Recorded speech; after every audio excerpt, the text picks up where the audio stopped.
My next guest is Darrin Peppard. Darrin is a school district superintendent, speaker, author, and consultant focused on what matters most in leadership. Darrin's an expert in school culture and climate, as well as coaching and growing emerging leaders. He is known for his keen insight, culture-first leadership style, and dynamic personality. In 2016, Darrin was named Wyoming Secondary School Principal of the Year by WASSP and ASSP, and was the 2015 Johnston's Renaissance Educator of the Year. In 2017, Darrin earned his doctorate degree in educational leadership from the University of Wyoming. This past summer, Darrin was inducted into the Johnston's Renaissance Hall of Fame. Darrin shares his experiences from over 25 years in education, specifically those learned as an educational leader during the past 13 years. As a recovering high school principal, Darrin talks about lessons learned and effective strategies to help leaders of all experience levels become more effective at their craft. Welcome to the podcast, Darrin. Thank you so much. It's exciting to have a chance to be here. Well, tell me about a time when you were in the trenches and managed to crawl out. Oh boy, there's a number of these, and when you first shared with me that this is going to be one of the questions, I kind of struggled to narrow it down to one. I think probably the best example, really being in the trenches and having to kind of work my way out of a struggle would be when I was a high school principal.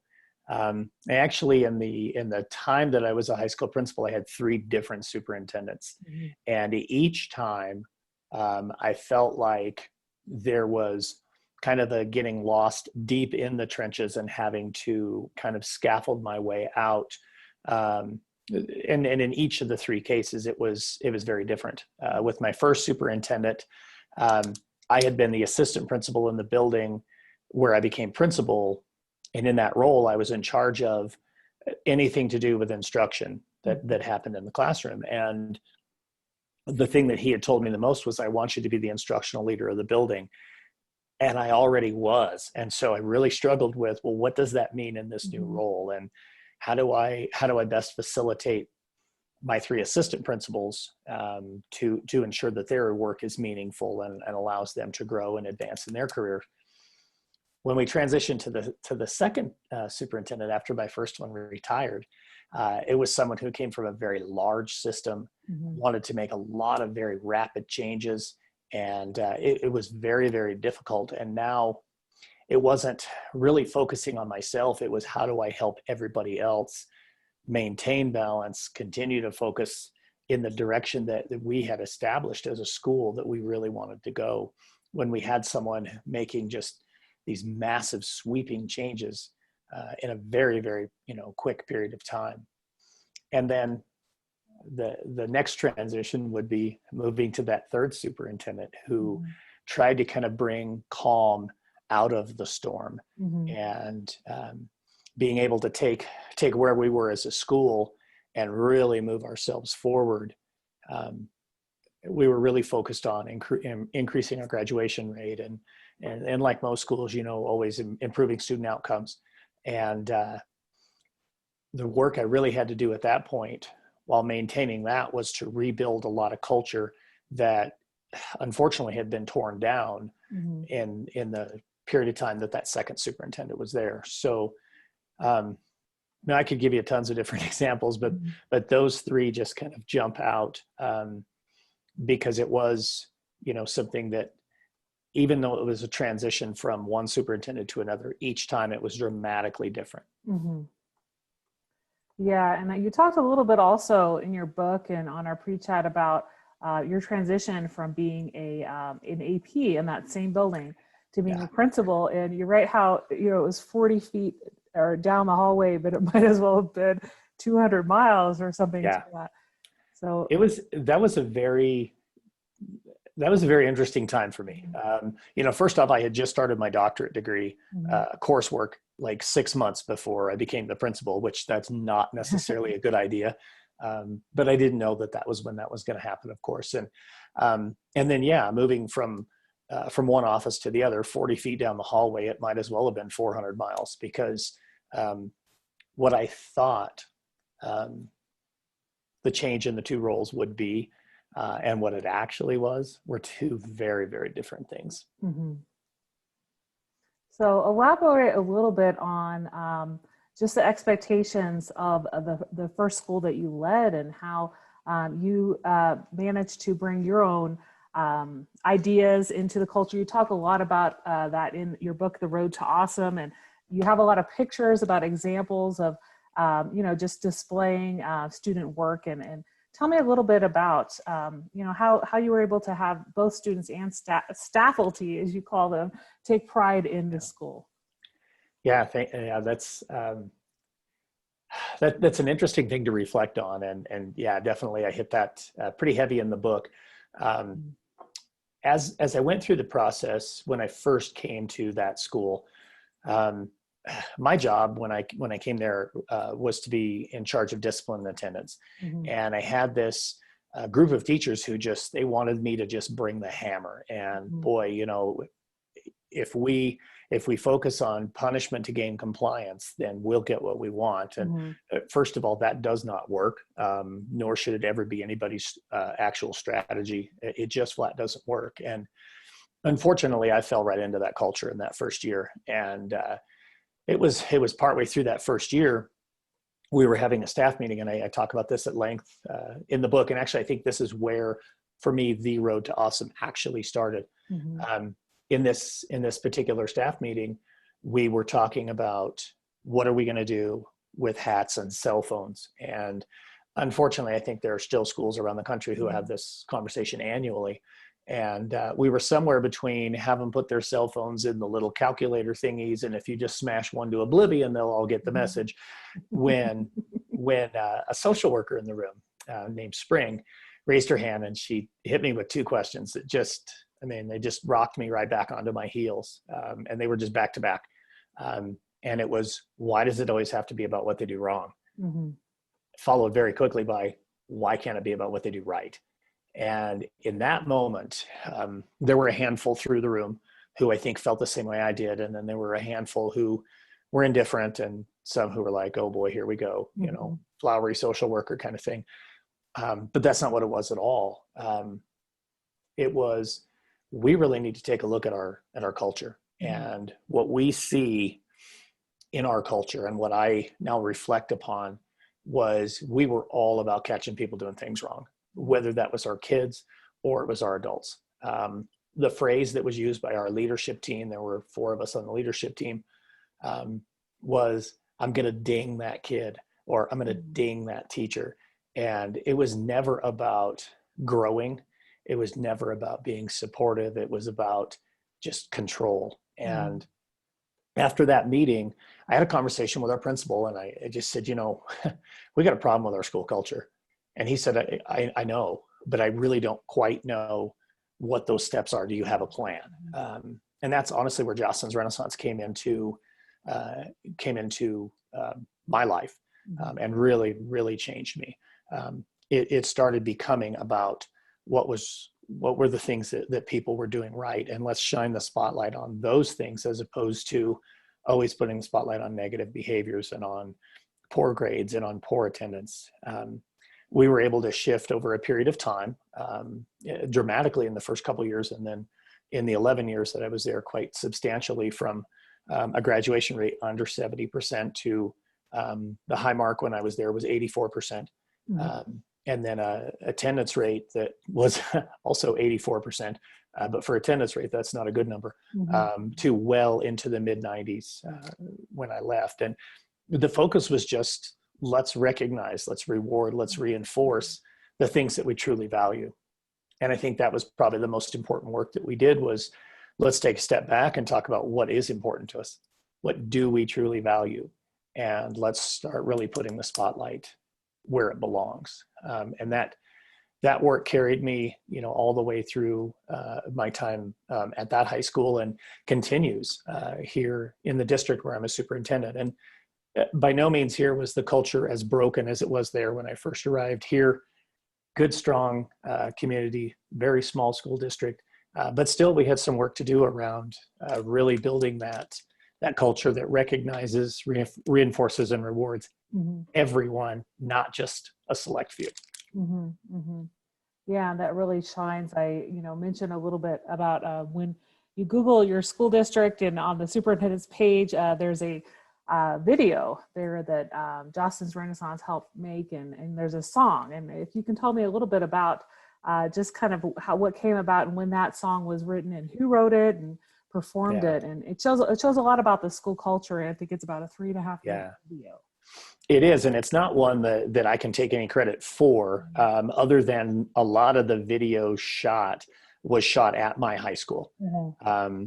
The song itself was actually a poem first and turned into a song by some folks at Jostens Renaissance. Mm-hmm. The poem was written by a student. I don't recall where in the country the student was from, but it was a student who had attended the Renaissance conference and was part of another Renaissance school in the country, and had written that poem. And it's very, very powerful.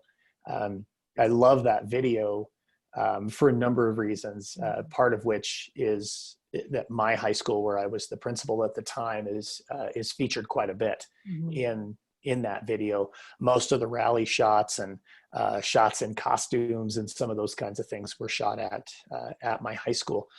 But the thing about that song is that it really underlines what Jostens Renaissance is about it. And to be honest with you, a lot of what I'm about, in that we want to build connections with kids with their school. Mm-hmm. We know that kids are so much more significantly likely to be successful in school, to graduate, to go on to whatever their next step might be, whether that's college, trade school, directly into the workforce, if they have a significant connection in their school. Mm-hmm. And a lot of that video, that poem, really just reinforces that importance of building connections and building relationships between students and faculty. Mm-hmm. Mm-hmm.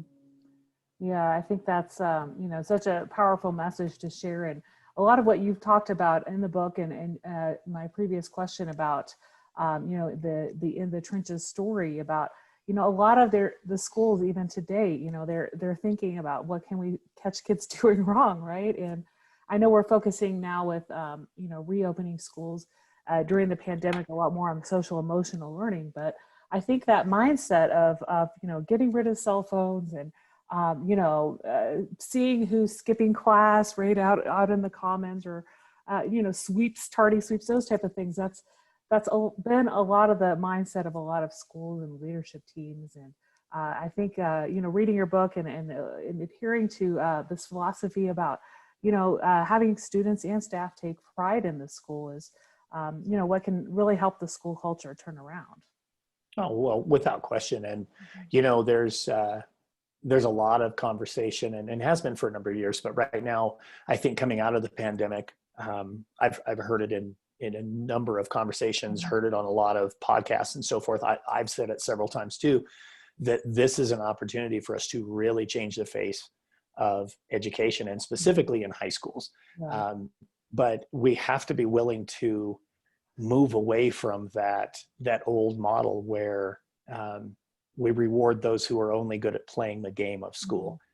And taking away cell phones, it used to make me laugh as a principal. I don't really see it much as a superintendent now, but in staff meetings as a principal, my worst violators for sitting there in the staff meeting on their cell phones were the teachers who wanted me to take away a kid's birthday for having a cell phone. And yet there was this major disconnect between their behavior and the kids' behavior. And we can't look at the behavior of our kids, especially our high school kids, as well. They're just adorable, little misguided kids. They're not. If we treat them like adults, if we give them opportunities like adults, if we give them leadership opportunities, it's incredible what kids are capable of doing. We just have to be willing to do it. Mm-hmm. There are several stories in the book, and I could share 10 or 12 of them just off the top of my head here, just from here in the last 6 months, where when we give kids an opportunity to do something, it's amazing what they're capable of doing. We just in our district, I'll tell you this one story as a simple example. in our district, over the course of the last year, the next step in our kind of our grand visioning project with our district was to create our profile of a learner. And in many cases, a profile of a learner, or a profile of a graduate or something like that would just be done, by a committee. Ours was done by our kids. Every single student at West Grand High School was involved in this process. Most of our students at West Grand Middle School were involved in this process. And then, of course, every faculty member in our district was involved, our entire board. But I go specifically to the kids because on our profile, there are actually 8 puzzle pieces. And within the puzzle pieces are different symbols. And the one that I'll speak to specifically is in the puzzle piece that's titled Partners. And it's a hand pouring something into a cup. The idea there is to continually fill the cups of our learners. That came directly from a student who's a senior at West Grand High this year. He was the one who said, we need others to continue to fill our cups so that we're able to go out and be successful. And, when we give kids an opportunity, man, it's amazing what they'll bring to the table. So that's just one simple example. Yeah, I mean, truly recognizing what their talents are and things that they have to bring to the table. And so often policies are decided upon, these learner profile type things, curricula, it's decided upon by the adults, right? And it's been so long since we were students, and having those students be a part of this decision process in your district is really amazing. Yeah. And then they're able to be much more involved in fulfilling the tasks needed to achieve higher grades. And they were part of making that decision. So I think more and more as we move on from this pandemic and learn from the changes in education that are being made, that we need to really involve kids in those changes and those decisions and in policies and things like that. And I wanted to talk to you a little bit about your doctorate dissertation. And you mentioned earlier how you started your doctorate just right after you were only 6 months into it, correct? When you started your first principalship, and you said that you changed the topic during that principalship. Yeah. So when I first entered the doctorate program, at that time I was in charge of curriculum and instruction as an assistant principal in that particular building, and I was very interested in the processes that are used for implementation of technology in the classroom. And so as I went through this program, there were either 4 or 5 research courses that you took along the way. And each one, of course, you're doing a fairly lengthy research project. And so all of my projects as I went through were specifically on, implementation of instructional technology. And when my second superintendent came in, I mentioned that earlier, while there were struggles with that individual, one of the great things that he did do was acknowledge that he had never been a principal, that he had never been a classroom teacher. He came to be a superintendent through a business pathway, and he didn't feel that he was capable of or had the skill set to grow and to grow leaders, because that's not a role he'd held. So he connected all of us in the district with our own coach. So I had a principal coach who was actually from here in Colorado. I was in Wyoming at the time, but as I got to work with him, it was one of the most powerful experiences that I ever had. It's also a big part of why I think coaching is so critical. And I think coaching gets bad rap, but I'll come back to that. So when I had the opportunity to work with this individual, his name is Tom, as my principal coach, it started to really kind of change some thinking in my head as I was going through and completing my doctoral program. And I had finished the coursework, and now it was, time to write the dissertation and do the, research, all that kind of stuff. And I found that I was not interested in my topic anymore. Not that instructional technology isn't interesting, it is, but my focus had shifted because I had seen how I grew and how then I was able to help others grow as a leader through leadership coaching. Mm-hmm. And so ultimately, it did take me a little bit longer. I probably could have graduated a year or two earlier, but kind of resetting my thinking around that dissertation topic. I wanted it to be something that was meaningful. Mm-hmm. And ultimately, I did change my topic and did my dissertation on the perception that Wyoming principals held of their own level of preparedness Mm-hmm. when they entered the job. So in their novice first 3 years, how well did they feel prepared in two particular areas, both instructional leadership and then also in operational management. Mm-hmm. For me, the big shift or the big reason for those two topics, I guess, is, like I said earlier, when my first superintendent said, I want you to be the instructional leader, I already was. Mm-hmm. I felt very prepared in that area. It was, in a lot of ways, a seamless transition. But on the operational side, everything to do with operational management, budget and personnel and facilities and just on, I had zero experience there. And I was fortunate that I had a very, very talented administrative assistant who was very experienced and was able to help me in those areas. But the operational management stuff, the day-to-day operations of the school that I had not been doing, I didn't have that skill set. And fortunately for me, having that leadership coach, he helped me kind of work through all of that, see really what was the big picture, and help me establish. I refer to it in the book as standing on the balcony.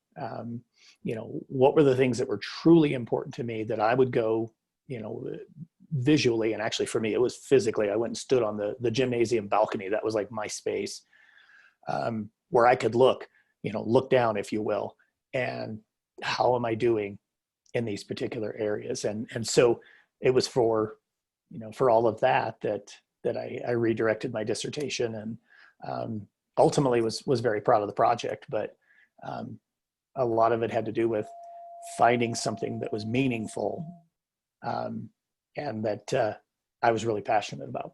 Mm-hmm.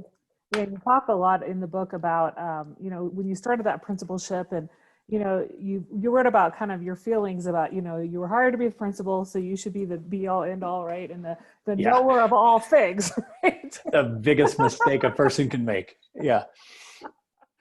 And that's true. I mean, there are many building leaders that haven't had experience with operational management. And like you mentioned, I mean, your coach helped you use your administrative assistant more to her capacity, because a lot of the time, administrative assistants have been there sometimes 25 years. Yeah. And they know a lot more about the building, or the custodians as well, than sometimes a new principal, or even since you had been an AP in that building, but you weren't running the operations. So right. Yeah. There's no question that probably one of the biggest mistakes that young leaders make, and by young, really, I mean novice, when you're early in your career, especially in the principalship role, you do, at least I did, and I've seen this in a number of other building principals that I've worked with, that I've coached, that I've done consulting work with. They get it in their heads. I got it in my head that I had to solve everybody's problems, and I had to be like the purveyor of knowledge. Apparently, I didn't pay very close attention to the principal I worked under as an assistant principal, because Randy had it absolutely mapped out. He was very good at delegating each of, as he referred to them, our sandboxes. This is your sandbox. This is yours. This is yours. The whole thing is mine. Stay in your sandbox. You can work. You can work in other sandboxes. Just don't make a mess. And I mean, he had it very, very well mapped out. And for whatever reason, I just went in with this belief that I had to do it all. And it really led to, I'll be honest with you, a messy first year. And over time, though, I was able to kind of reestablish, what it was that was going to be effective as far as the leadership dynamic for the district, or for the building. I actually was able to hire 2 new assistant principals, which made a huge difference. Bringing a team together and really getting moving forward. And I reinforce this all the time now with my leadership team here in my district, whether it's my HR director or one of my principals or one of my directors, that it's not our job to solve other people's problems. Mm-hmm. It's our job to help them solve their problems. Because if we could just continue to solve their problems all the time, they're going to expect us to do that. Mm-hmm. And we need to, just like we need to do with our kids, we need to empower others to, take control of their own journey and be able to solve their own problems. It doesn't mean we're not there to help them and to support them, but we can't do it all, because that definitely leads to burnout. Yeah, correct.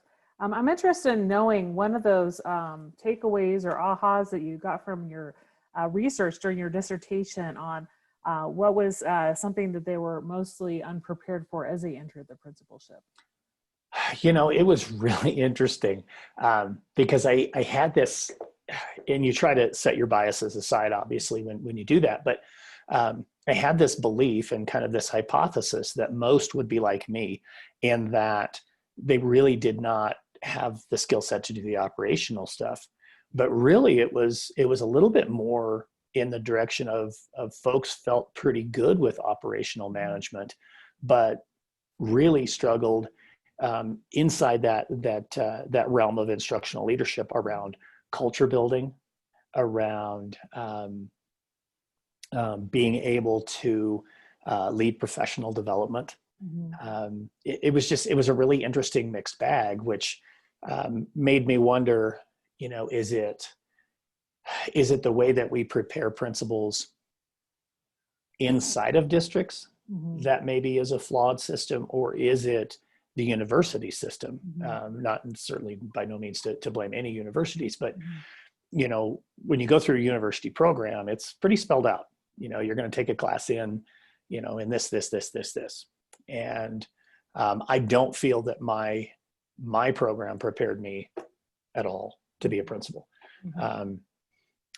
I do think actually my doctoral program prepared me a whole lot better to be a superintendent. But when we see all of these different mixed results in my study, which was a fairly small study, it makes me wonder, what is it that is the best thing to best prepare principals fully rounded, Mm-hmm. as they go into that experience. Because, certainly you can grow and improve, and everybody's going to do that, hopefully. But boy, you don't want your first year to be a big rocky mess, because there was this void in your preparation, whether that's culture building or budget management or understanding facilities, or whatever the case may be. Mm-hmm. Yeah, and I think there are some principals that go into the job and they completed the principal licensure program and they think they're set, but I think a lot of them are becoming more and more open to having that growth mindset by not only attending the conferences and listening to webinars, but also hiring some type of a leadership coach, or building upon extra certifications. I took instructional leadership certification through the Principal Center, just learning of ways to better evaluate and give feedback to teachers, things like that. And, as you said, ways to fill those gaps that you don't necessarily learn. Like you're thinking about, you take these courses. It's kind of like when you're preparing to be a teacher. They don't tell you in your teacher prep program, how to handle the irate parent, right? Or they don't tell you in the principal prep program how to handle a potential gas leak, right? Those types. Oh yeah, no kidding. Yeah. I actually dealt with 2 gas leaks where we had to evacuate very large high school, like 325,000 square foot high school, wow. 1,400 kids, and 2 days in a row, 2 days, I think, out of 3, we evacuated in the dead of winter to the junior high down the hill, which was, I don't know, maybe a quarter, maybe a half of a mile walk, but we're evacuating, kids who were in the pool in their swimming course and, all these kinds of, and how do you reunify at this time, well before we were all quite well versed in reunification drills and stuff. It was, parents coming and picking their kids up, and those kinds of things you were absolutely not prepared to handle. And you're right, there are more and more leaders out there now who are seeking those things out. There's more and more that are out there providing those types of services that, Again, I go back to that second superintendent I worked for. If he had not connected me with my leadership coach, I don't think I would have this book in my hand. That's for sure. I don't know that I would had some of the success that I've been able to have. It's so critical that we get that outside feedback and have somebody who's done it, who's been there, but also isn't right there every single day with you. That can kind of stand on the balcony with you and say, and maybe to help listeners think of it a little bit differently, as opposed to being on the balcony. Think about it, as a coach. When I was a basketball coach, all of our region games were almost 3 hours away. I taught in Arizona. And so on the bus, the second we got back on the bus, I was watching tape, and the tape's up on the balcony. I can see, why are we making the mistakes we're making? What are the things we're doing well? What do I need to plan for tomorrow in practice? And having, that camera was almost like having another coach for me, because I got to see those things independent of in the heat of the moment during a game.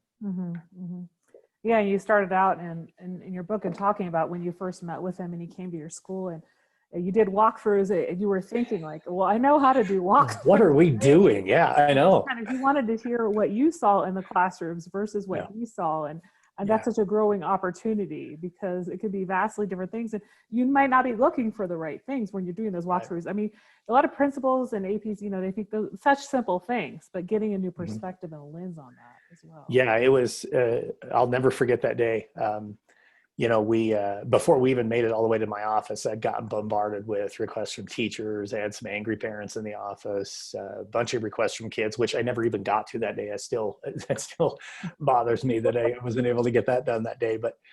But Tom's like, okay, grab a pad, let's go. I'm like, oh, cool. What are we going to go do? And we start going into classrooms. And I'm like, Tom, I don't have time for walkthroughs right now, man. I got to do this and this and this and this and this. And he's like, you're not a firefighter. You're this school's leader. You got those assistant principals put out all those fires, put them to work on that. And we need to do this. And part of it was, yes, what are you seeing in the classroom? But I think there was this overarching piece too, that Tom just wanted me to take a step back and remember, if I'm going to be the leader of this school, if we are going to be successful, I have to spend my time on the things that are truly those levers that are going to improve student outcomes, which meant being in the classrooms, not running around chasing down, any manner of other things that my admin assistant, either of my 3 assistant principals, my maintenance person, whatever, all of these folks could handle those things. And I needed to let them do their jobs, which would allow me to really do mine. You talked about, kind of learning through those challenges as a building principal led you to thinking about becoming a superintendent. So walk me a little bit through that process as to maybe how long you were thinking about taking that step, and then the application process. As far as I know, in Colorado, I only have a principal's license, but they do have a separate superintendent's license. And, so kind of what was needed in order to, get prepared to take on a superintendency? That's really an interesting question. And there's a lot of layers to it. Just simply from the licensing perspective, completing my doctorate degree in educational leadership more than qualified me for what I needed as far as licensure here in the state of Colorado, and the same in the state of Wyoming. It was a several year process for me. I had the good fortune of being my daughter's high school principal, and my wife and I had talked that when the time came and she was going to graduate, that maybe we did want to look at that opportunity to step to the next level. The superintendent I worked for, where I was a high school principal, we're the same age, like 3 days apart. She's not going anywhere. She grew up there. She's not going anywhere. And I knew it was going to come in a different location, and I was okay with that. Loved the time that I was there, but it was time for a new challenge. And for a couple of years, I started to look at making that jump. And I thought, and I'll tell you, there's multiple pathways to get to being a superintendent, but it was my belief that the only way to get there was to be applying for assistant superintendent positions, district level administrator roles. And for a couple of years, that's what I applied for. And it was just, boy, if the perfect position opens, I'd be willing to go. And when we got to my daughter's senior year, it was, let's expand the search a little bit. And I applied for a couple positions in Wyoming and a couple positions in Colorado, and had a couple interviews. It was a very, very interesting process. Interesting to see how each district does it very different. I'll use Colorado as an example since we're both here. Some districts will use the State School Board Association, so CASB, as kind of their primary search engine, and other districts will say, no, we're going to post this our own way, and we're going to go independent. In the case of West Grand, they went independent of CASB. And ultimately, of course, you get to that point where the interview comes, and that was a very interesting experience to have a chance in a couple of different communities to go get to know a little bit about the community, meet some of the people, see the challenges that each district presents, see the opportunities, see the successes that are already there. For me, and probably the best piece of advice I got as I was going through the process was from a fellow superintendent actually here in Colorado. He had told me, keep in mind that you're looking for fit. It isn't just about, the title of being a superintendent. It's about finding a place where it's going to fit kind of what your values are, what your goals are, and then also that you're going to fit the values and the goals of that particular district.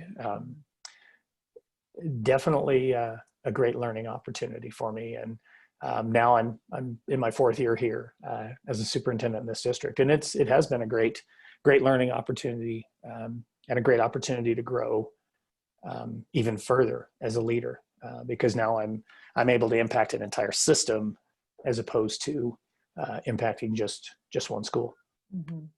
Yeah, and I think that's so important for the superintendents to visit those communities. And you visited some schools in the communities as well, and saw teachers in action, and did walkthroughs with principals, things like that. Yeah. So I mean, it gives you really a picture of just what you'd be walking into, and I think that's so important.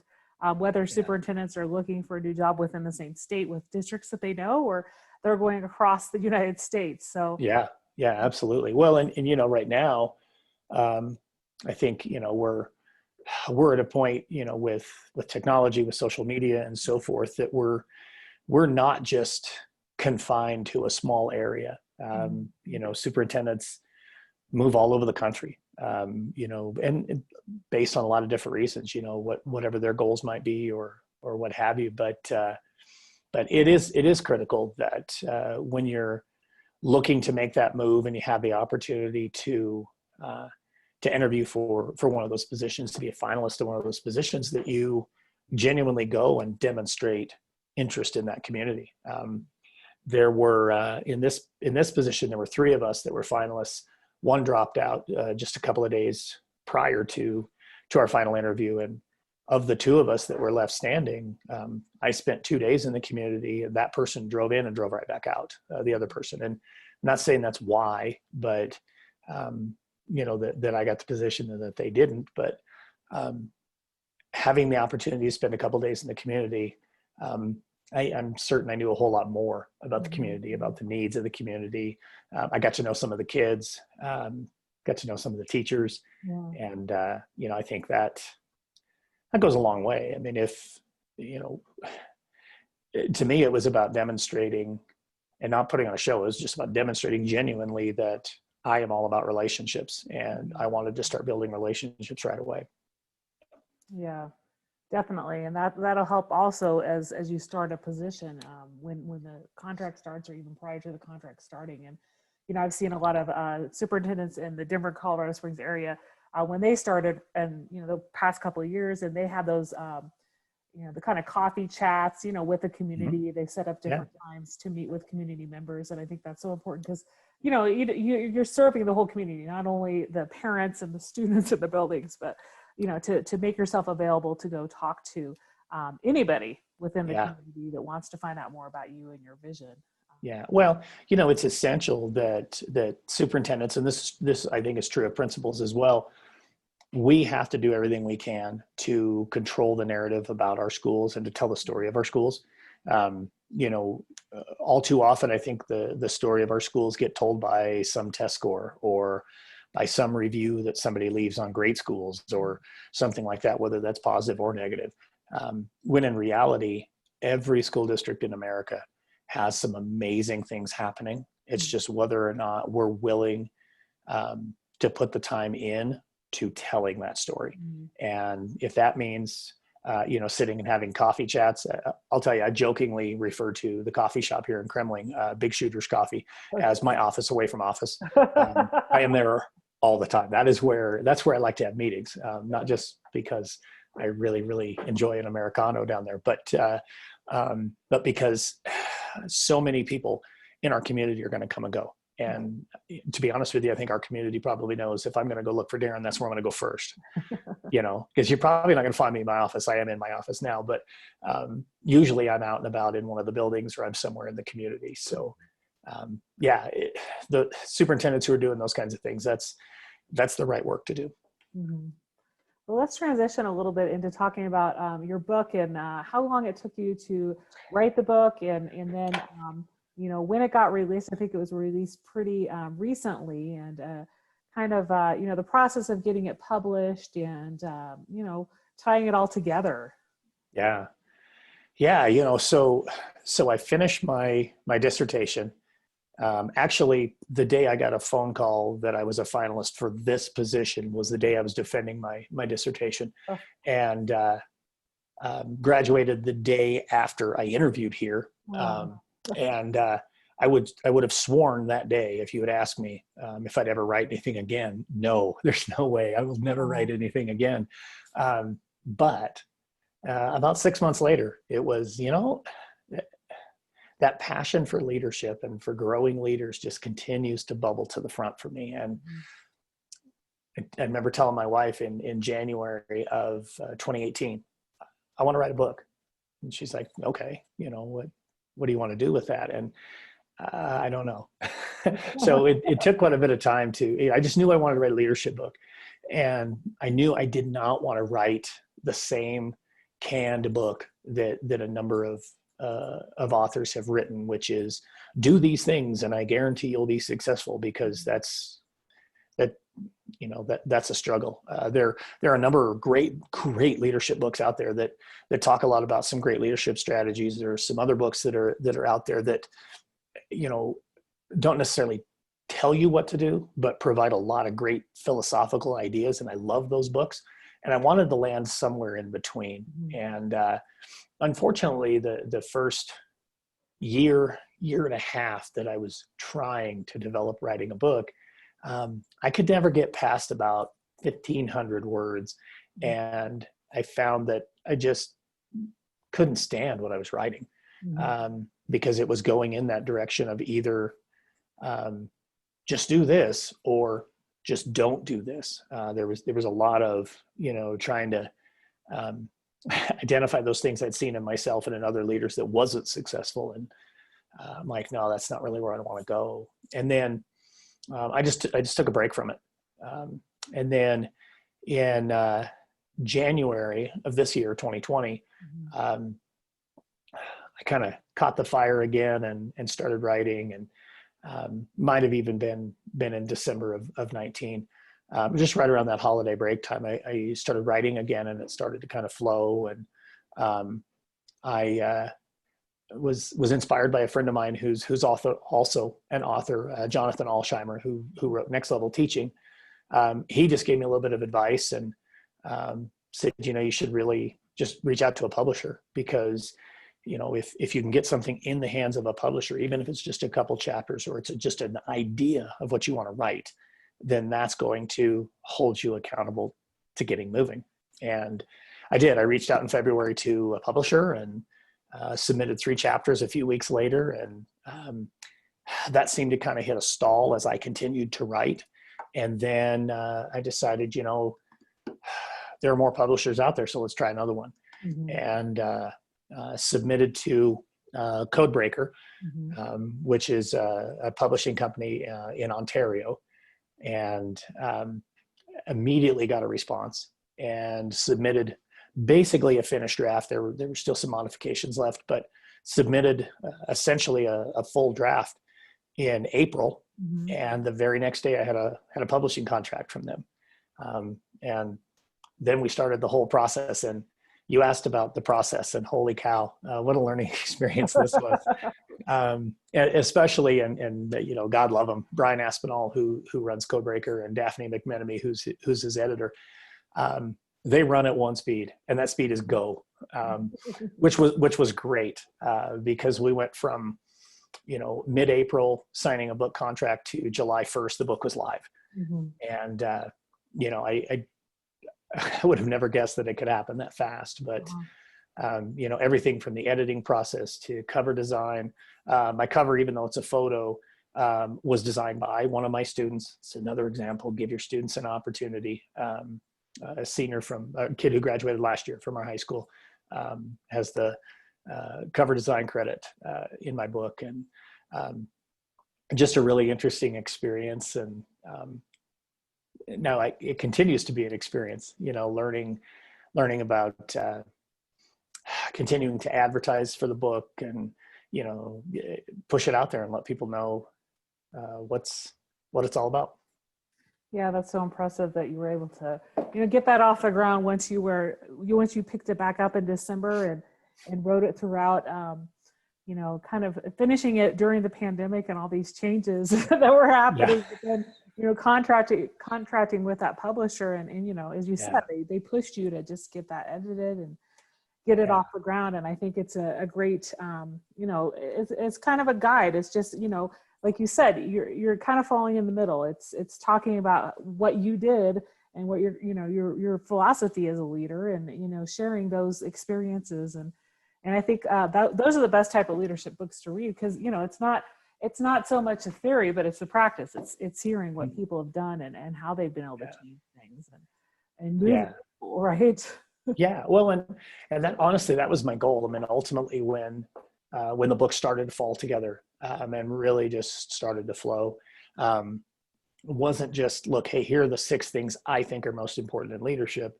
These are my 6 go on the balcony items, but rather frame that in the reader's head. And then that last chapter comes in as, okay, what's the most important thing for you as a leader? Don't worry about what's important for me. Don't go follow my formula. You need to have a formula, and you need to be then willing to, go stand on the balcony or watch the tape, or, have a coach at your side, or whatever that may be. And, if I've empowered some other leaders to maybe take a really good look at how they lead and how their leadership aligns to what they really value and what's important, then the book was a success. Mm-hmm. Mm-hmm. I wanted to ask you a little bit about, you highlight on your website, you've given keynotes and you've spoken at some different conferences, and they've kind of come to a standstill right now. We've both spoken at the CASE conference, the Colorado Association of, what was it? School executives. I wanted to say superintendents and educators. But so what do you mostly share about when you do those keynotes or breakout sessions? Sure. So the keynote that I've given the most has evolved into Road to Awesome Leadership, which is really kind of a synopsis at about a 30,000 foot view of the book, which focusing on what matters to you, as far as your vision and your goals. And then, the things that I spent a lot of time on with school culture, with empowering students and empowering adults, and those types of things. The other keynote that I give, and this one goes as a breakout session quite a bit, is just kind of a rapid fire ideas of here are some culture builders, some great things you can do that'll give you results right away. That you take them, run with them, modify them. But here's a bunch of game changers, if you will, that will help you build culture and climate, or reinforce the culture you want in your school, in your district, whatever the case may be. And then in addition to that, sometimes some professional development workshops specific around leadership development, focusing on a myriad of different topics that I'll actually do, in a kind of a customized way for whatever it is that the district or the client is looking for. And so you're currently available for any districts or leaders that are wanting to reach out and, get a little bit of, tips and maybe PD workshops. You're doing that. Absolutely. Yeah, for sure. It's something that certainly the pandemic has kind of put a little bit of it on hold. Can definitely do some things virtual. It's so much better to have an opportunity to go, especially when I'm consulting or coaching with leaders. It's great to have an opportunity to go spend time in their building, walk with them, kind of see the things that they're seeing, ask good questions, in a lot of ways kind of mirror what Tom did for me many years ago, and help getting me focused on the right thing. But yes, I'm definitely available, and people can get to that through my website, which is roadtowesome.net.